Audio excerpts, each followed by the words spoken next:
get staked, and he had to question his own humanity.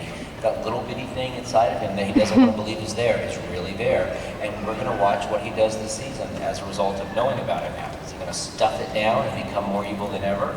Or is he going to embrace it? And it won't be the easy answer. Yeah, he's going to be a...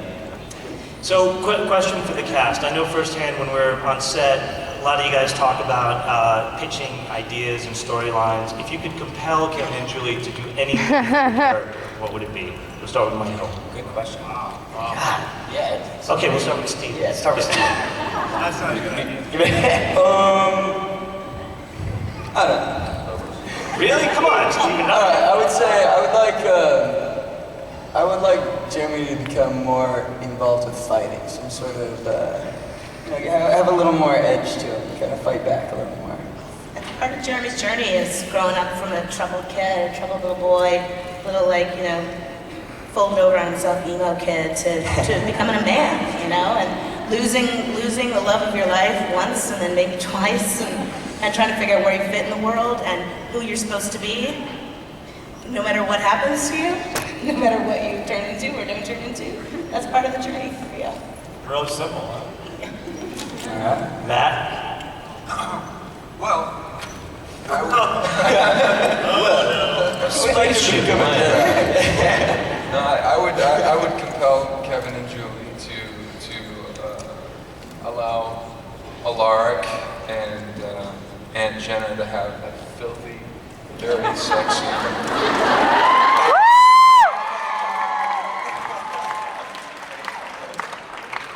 More abs for Jenna. More abs for Jenna.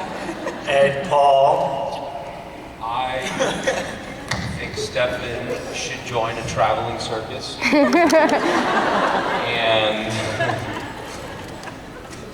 no, honestly, I actually really enjoyed so much the indulging in the blood, and I don't want Stefan to be.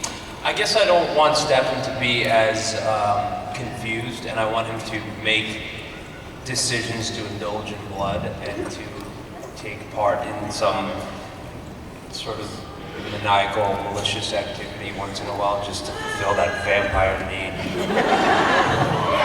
Who am I kidding? I don't know what I'm talking about. Pass. I know that after we did the pilot, we talked, and I asked you who you thought Stefan was, and you had this idea that he was a loner and stuck in a closet. Right. Didn't Wait, did you say Stefan's in the closet? Wait a minute. Come out of the closet. No, but have you?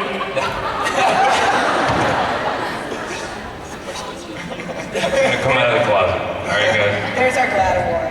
No, you imagined him ruining. Has that changed for you? It has. What did you say?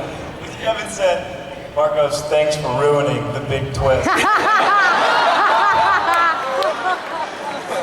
having too much fun. No, it has changed. I think that honestly, actually, this just occurred to me. I would love to do a flashback of Stefan, and I'm not even kidding, in the 1980s or something, dancing to some really bad 80s music. With Lexi? With Lexi, yeah, that'd be cool. And just having fun. At the Playboy Mansion! Nina? Right? I think it was Bon Jovi. We've discussed that. It'd be cool.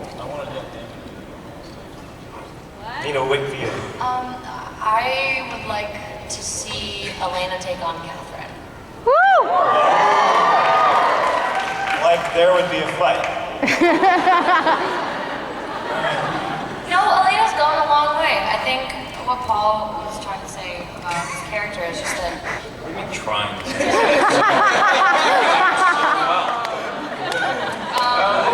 that they're not one-dimensional characters, and that's what we all really love about our characters in our show, is that they've got a lot of depth, and they have a large, long journey, and they have hardship, and they change, and Elena started off as a troubled girl who lost her family and didn't know what was going on, and now she's evolved into this strong. What's going on? You said large and long. Yeah, Boys large. are right. So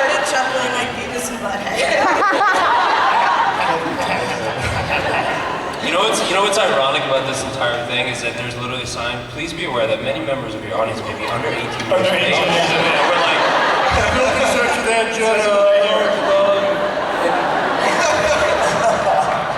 Mine doesn't say it. Well, yes. All right, Ian, you?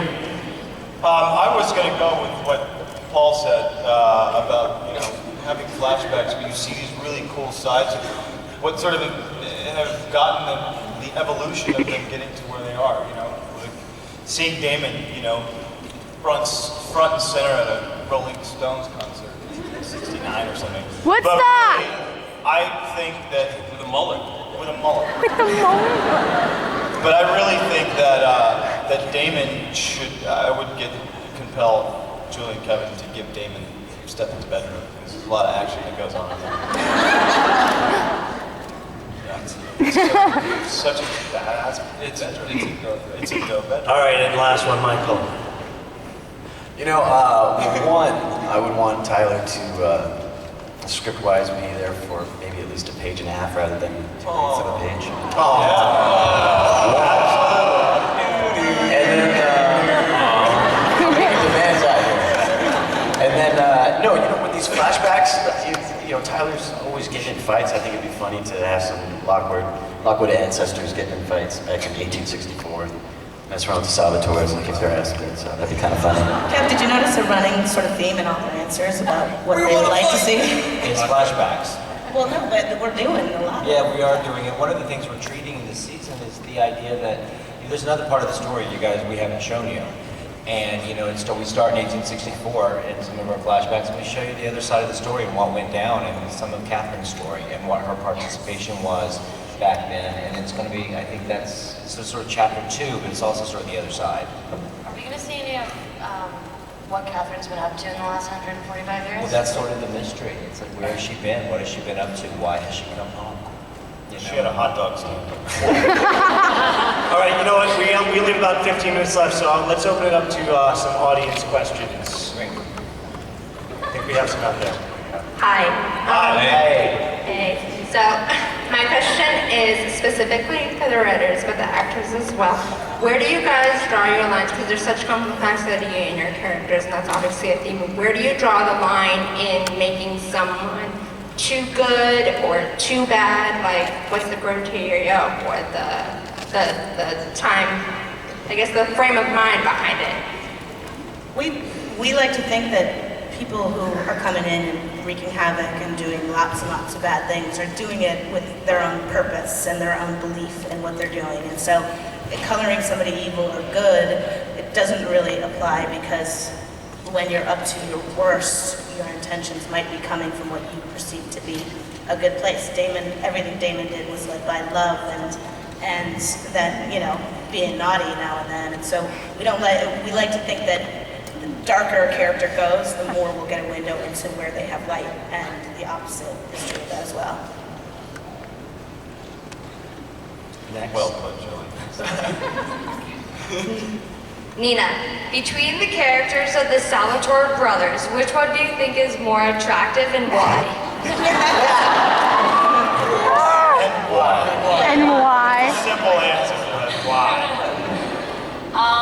They're both very attractive for different reasons. Stefan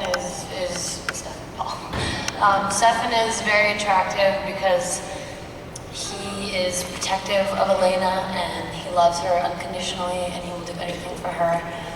And he's committed. He's whipped. And then Damon is very attractive because He just wants to sleep with her.